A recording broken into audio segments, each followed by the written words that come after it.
नमस्कार। ज्योतिष शास्त्र में श्रद्धा और विश्वास रखने वाले सभी जातकों का पारलौकिक जगत चैनल में बहुत बहुत स्वागत है।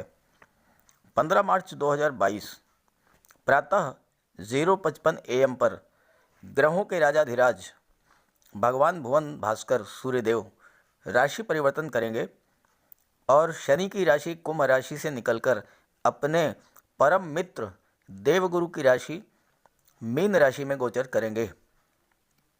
सूर्य का ये गोचर मीन राशि में 14 अप्रैल 8:32 तक रहेगा।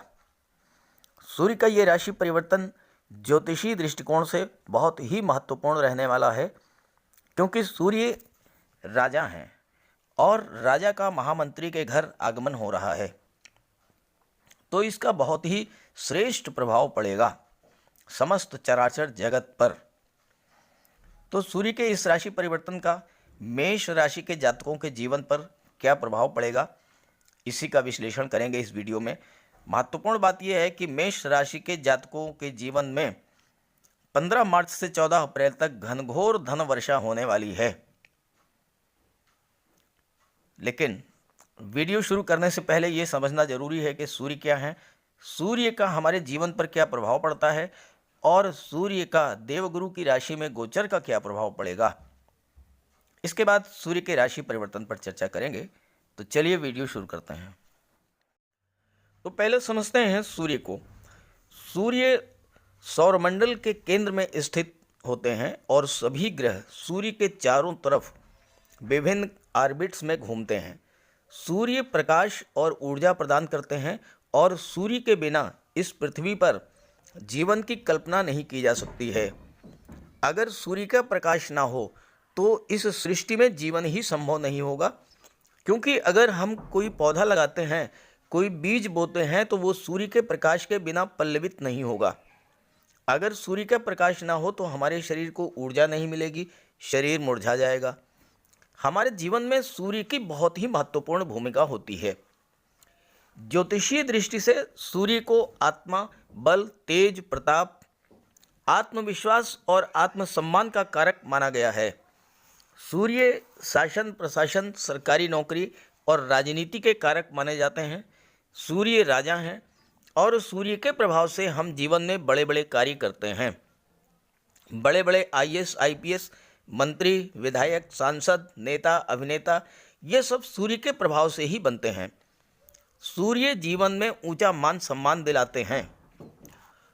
सूर्य का ये प्रकाश जैसे ही मीन राशि पर पड़ेगा तो सभी राशियों को कुछ न कुछ अच्छा ही प्राप्त होगा, क्योंकि मित्र के घर जाकर तो विशेष बल प्राप्त होता है।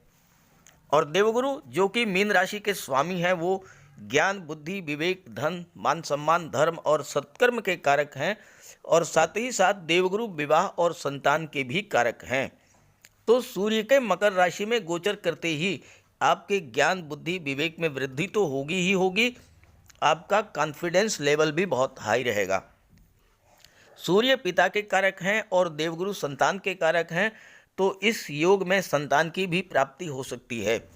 सूर्य आपके पिता की भी भाग्योन्नति करेंगे और ऐसे जातकों का बौद्धिक स्तर बहुत ही उच्च स्तर का होता है और ऐसा संयोग बनने पर राज्य से भी सम्मान मिलता है, क्योंकि सूर्य शासन प्रशासन के कारक होते हैं। सूर्य पंचम भाव के स्वामी होते हैं, देवगुरु नवम भाव के स्वामी होते हैं, जो कि संतान, शिक्षा और भाग्य भाव होता है। तो इस गोचर काल में संतान को उच्च शिक्षा के भी योग बनते हैं और चूंकि देवगुरु विदेश भाव 12वें भाव के स्वामी हैं, तो विदेश शिक्षा के भी योग बनते हैं। तो आइए अलग अलग राशियों पर इस राशि परिवर्तन के प्रभाव का विश्लेषण करते हैं। तो ये है मेष राशि के जातकों की कुंडली 15 मार्च 2022। सूर्य का गोचर आपकी कुंडली के 12वें भाव में होगा। 12वां भाव खर्चों का है, विदेश का है, धर्म, अध्यात्म, मोक्ष का है और 12वां भाव जेल, अस्पताल, राजदंड का है, कोर्ट कचहरी का है। 12वां भाव शैया, सुख और आपकी नींद का भी है, आपकी कल्पना का, आपके सपनों का होता है 12वां भाव। तो 12वां भाव विदेश का होता है और सूर्य राजा हैं और देवगुरु की राशि में गोचर कर रहे हैं तो और भी अधिक बल प्राप्त करेंगे। तो सूर्य आपको विदेश में सेटल होने का मौका देंगे। विदेश से आपको धन का लाभ होगा। जन्म स्थान से दूर जाकर आपकी भाग्योन्नति होगी। विदेश में आपको अच्छी जॉब मिल सकती है या अच्छा व्यापार आप शुरू कर सकते हैं। 12वें भाव में सूर्य पिता से दूरी बनाता है, तो आप अपनी मातृभूमि से, अपने पिता से दूर रहेंगे और दूर रह करके ही आपको लाभ मिल सकता है। कोई अच्छा जॉब, नौकरी या कोई अच्छा व्यापार। धन का खर्च व्यय अधिक होगा, खर्च बढ़ेगा, लेकिन चूंकि सूर्य का गोचर देवगुरु की राशि में हो रहा है तो इसलिए ये खर्च आपका धार्मिक कार्यों पर होगा, संतान की शिक्षा पर होगा, भवन निर्माण, यात्रा, देशाटन या देवदर्शन पर खर्च होगा।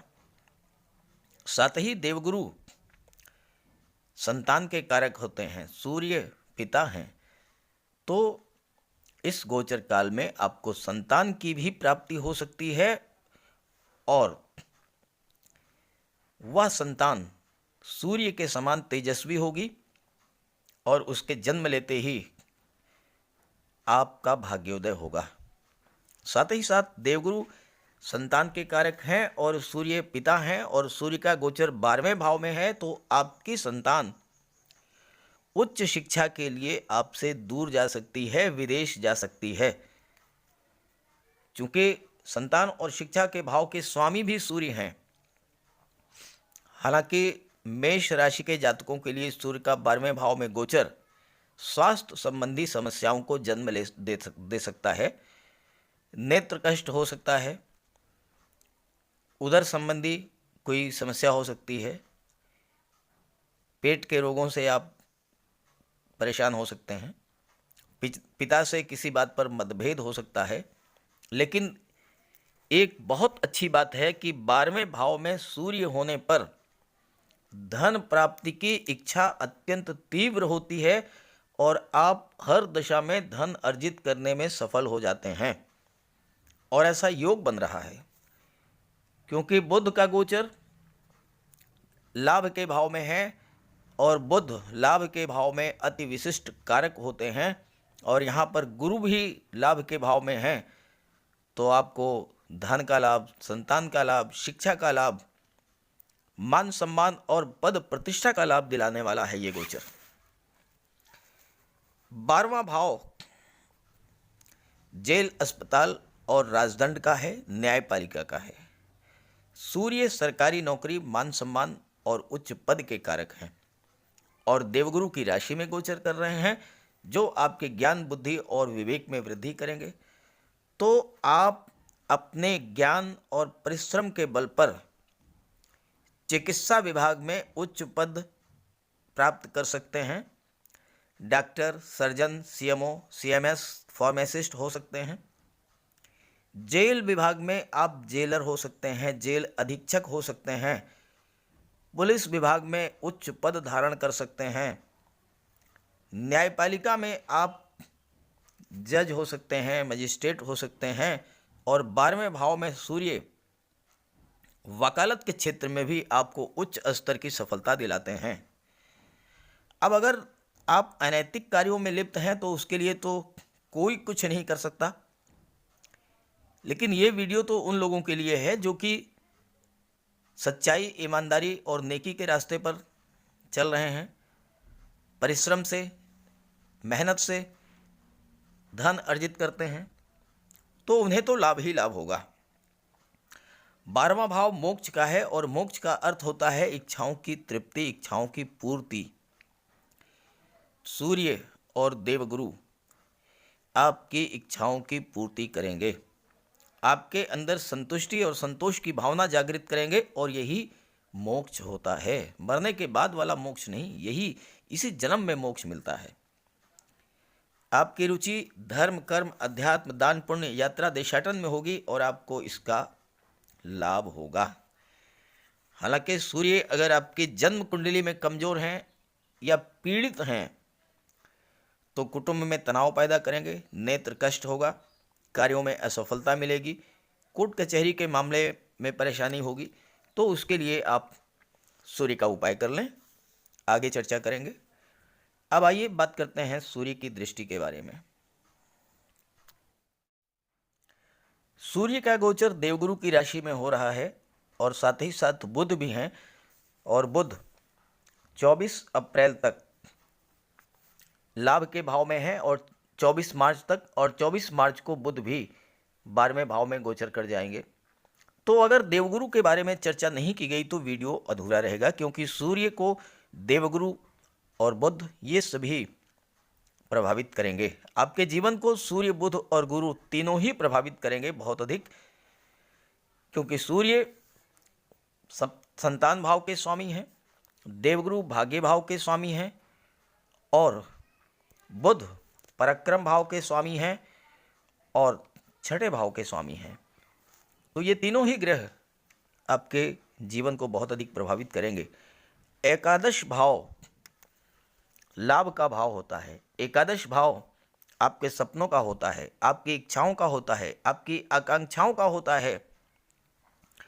और यहाँ पर देवगुरु का गोचर आपकी कोई पुरानी इच्छा, कोई पुराना सपना, वह 15 मार्च से 14 अप्रैल के बीच में निश्चित रूप से पूरा होगा।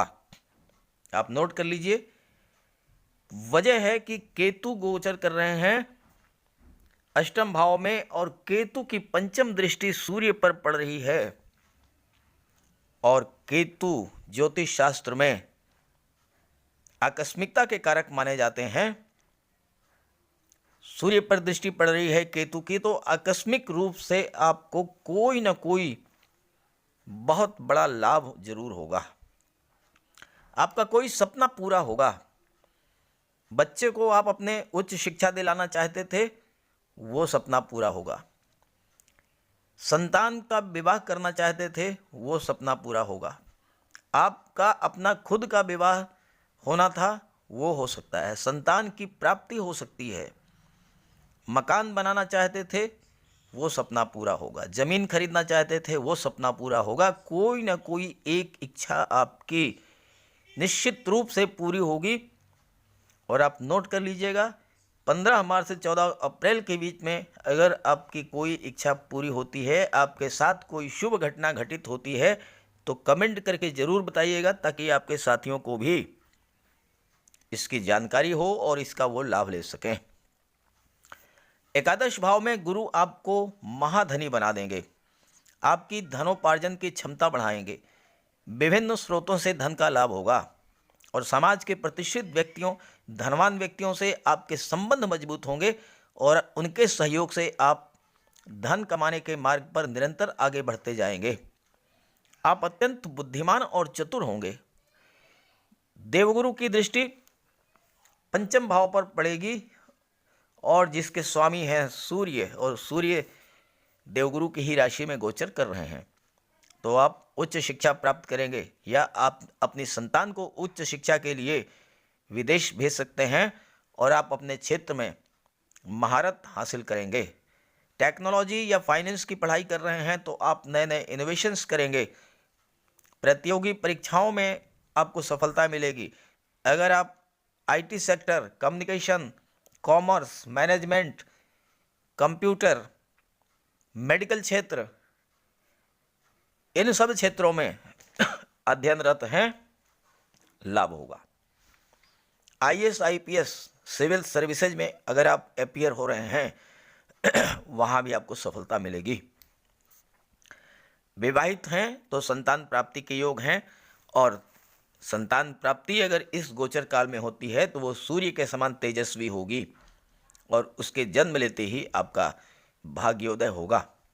और अगर आपका विवाह होता है, चूँकि सप्तम भाव के स्वामी हैं शुक्र, और शुक्र विवाह के कारक होते हैं, तो उच्च शिक्षिता पत्नी प्राप्त होगी, जो कि घर की अर्निंग मेंबर बनेगी, और धनाढ्य ससुराल भी आपको प्राप्त होगी।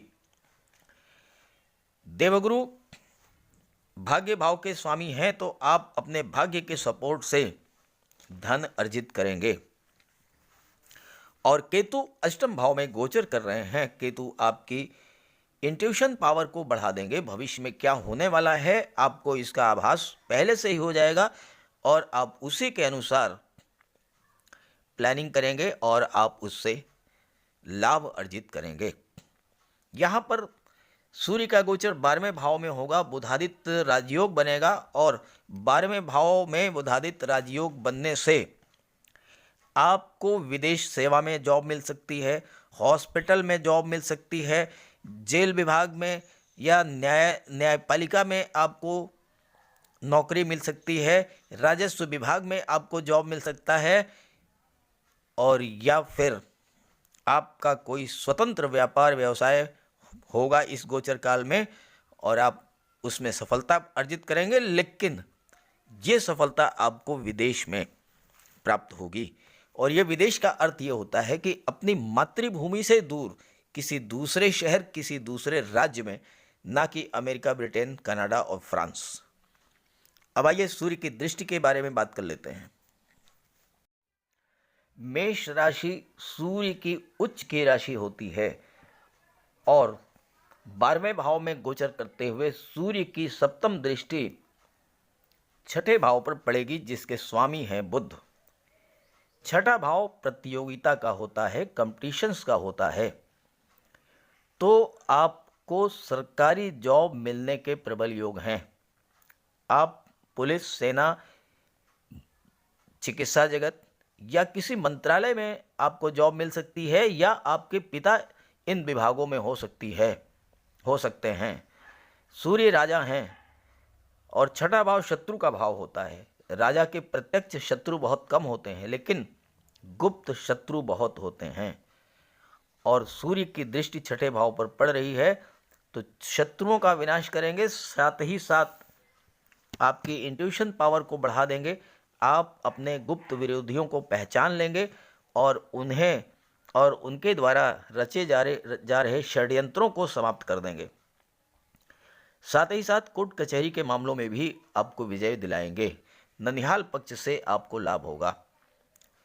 समाज सेवा में आपकी रुचि बढ़ेगी और इससे आपको मान सम्मान मिलेगा। छठे भाव पर सूर्य की दृष्टि मैटेरियल गेन के लिए बहुत ही अच्छा होता है, खासकर विदेश से धन प्राप्त होने के मामले में बहुत अच्छा होता है। सूर्य आपको अच्छा प्रशासक और अच्छा मैनेजर बनाएंगे, और छात्रों के लिए भी बहुत अच्छा है, क्योंकि देवगुरु की राशि में सूर्य का गोचर है, तो पढ़ाई के साथ साथ आपको धन का भी लाभ मिलेगा। स्कॉलरशिप मिल सकती है, कोई पार्ट टाइम जॉब आप कर सकते हैं, और अगर आप महिला हैं तो आप निश्चित रूप से आपका विवाह किसी शिक्षक, वकील, डॉक्टर, कोर्ट कचहरे के कर्मचारी या पुलिस और सेना के उच्च अधिकारी से होगी। छठे भाव में आपको पैतृक संपत्ति का भी लाभ मिलेगा, ननिहाल पक्ष से लाभ मिलेगा, और आपके शत्रुओं के साथ कोई ऐसी घटना होगी जिससे आपको लाभ होगा। अब यहाँ पर एक प्रश्न आता है, और वो ये है, अक्सर आप कमेंट करके पूछते हैं कि योग बन रहा है, राजयोग बन रहा है, ग्रह स्थितियां भी अनुकूल हैं, फिर भी लाभ नहीं हो रहा है, इसकी क्या वजह है?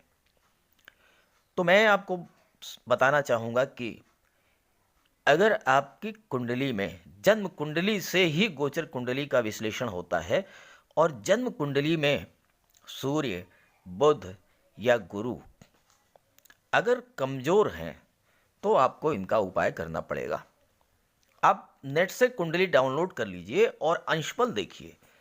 अगर अंशबल 12 डिग्री से 18 डिग्री के बीच में है तो आपको पूरा लाभ मिलेगा, लेकिन अगर इससे कम है, 12 डिग्री से या 18 डिग्री से ज़्यादा है, तो आपको उपाय करना पड़ेगा। दूसरी बात, जन्म कुंडली डाउनलोड कीजिए, उसमें ये देखिए कि आपके जीवन में वर्तमान में किस ग्रह की महादशा और किसकी अंतर्दशा चल रही है।